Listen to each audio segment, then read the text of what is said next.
rapidly deteriorating, as many people say before, because people don't want to pay $2.30 for a bus that runs at best every 20 minutes. 4 rounds of service cuts back to back to back to back, and to top it off, a fare increase. I'm going to be perfectly frank. If I hear the phrase, it was necessary to fill up the budget holes due to service cuts, one more time, I'm going to scream.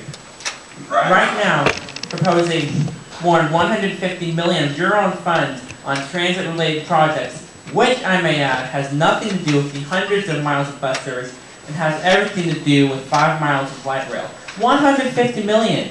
What does that mean in terms of bus service? That's tens of thousands of bus hours saved. True frequent service, as opposed to the current joke that you keep redefining to fit your terms. And dozens of needy bus stops to improve the amenities and infrastructure. You may not view this as a choice between one or the other, but when you're trying poverty, it absolutely is.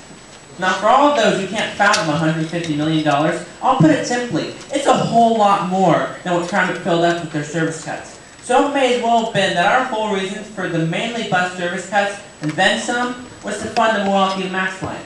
I was really excited to see in the Tribune front page strewn around back of my line 14 that TriMet's not letting bond measure failures slow them down. I was almost proud of it at first because I thought TriMet's really listening to people and taking something away from this.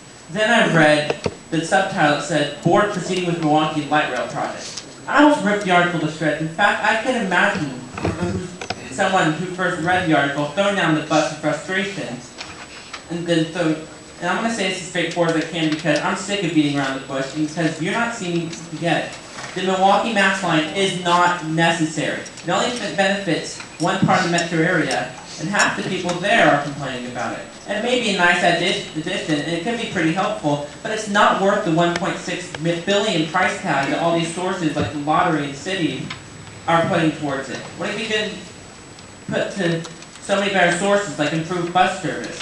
The biggest problem is not the investment or approval, it's continuing to throw money at a black hole with no analysis justifying the increasing cost. When the federal government said they would provide 50% instead of 60%, that should have been a reason for smart people to possibly consider the opportunity cost of throwing more money at the problem.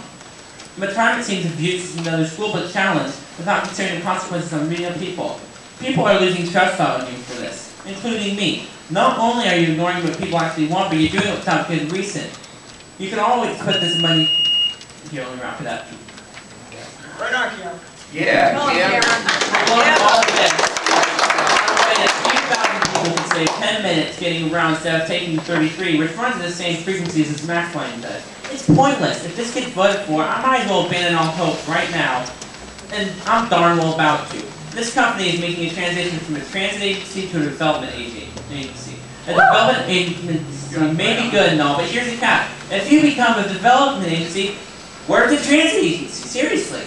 I know that you're good people. I have no doubt about it. But you really got to understand that the Max line is nothing more than a pet product by you guys and for you guys. I understand. I'm an author. And Cameron, I'm going to ask you to wrap it up, okay? Let Cameron finish. Let Cameron finish. I'm an author, and it would be a dream for a book of mine to be published. But $1.5 billion out of the city, and if people see the line completed, it's like me publishing a book of slander of everybody I know and love just to get a book published. It's going to hurt everyone involved, including you. You've got to understand that not only shouldn't vote for this, you can't vote for this. It's going to be a huge book, you build our city, and a future ability to take care of all our riders. Because if you can continue on your development of all cost approach. Cameron, thank you very much for your testimony. Let him speak. Thank you. Come on. First Amendment. From all of us from the city to you, do not vote for this. For once you term, actually let people. Cameron, honestly, I want to give everybody the same opportunity, and you're taking an inordinate amount of time, all right? If there are no people, there will be no time. Remember that. Thank you. Thank you. Good job, Cameron.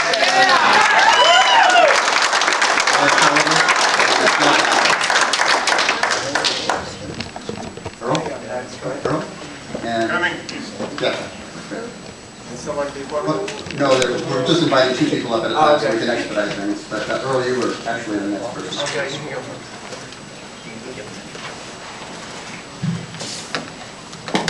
Thank you, ladies and gentlemen, for hearing me. It would be irresponsible to build light rail line of Milwaukee without means of funding the actual operation and maintenance of the line. The operational cost should not be at the sacrifice of financial compensation for the employees that provide such operation and maintenance. Since the green line went in, such compensations have been cut back in the form of health insurance. This is after they tried to save money by shortening apprenticeship programs. I think this proves that TriMet cannot afford the Milwaukee line, as well as employee health insurance and proper apprenticeship programs. The expansion should not be built.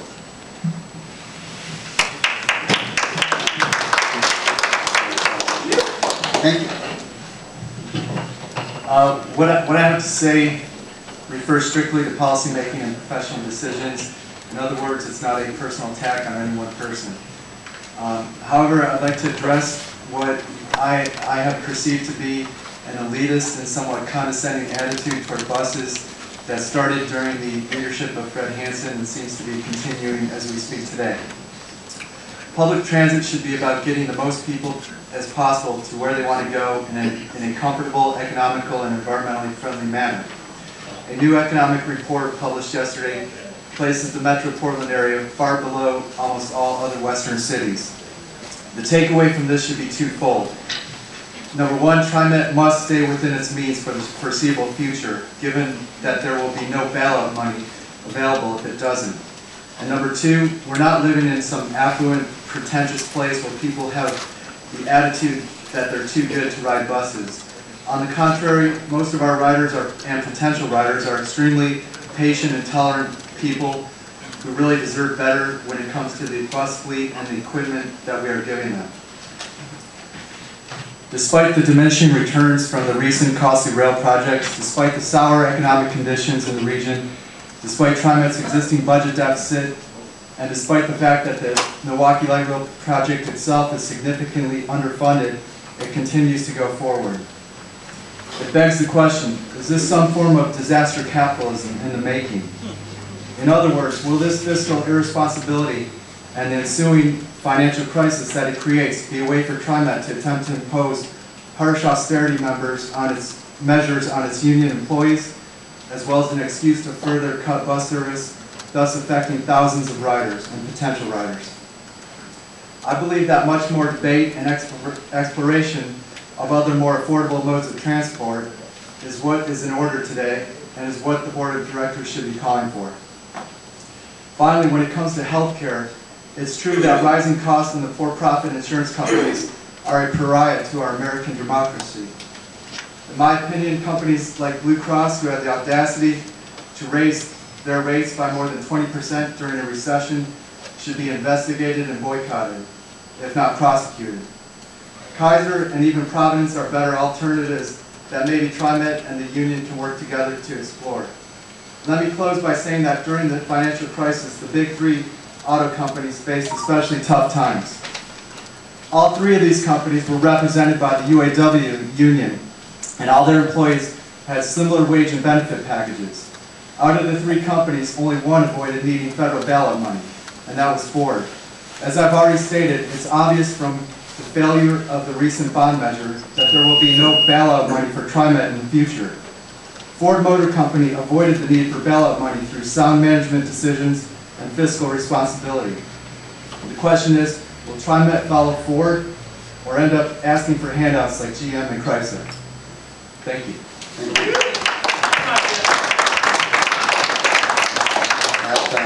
That concludes public testimony on the resolution. So we move to consideration of resolution.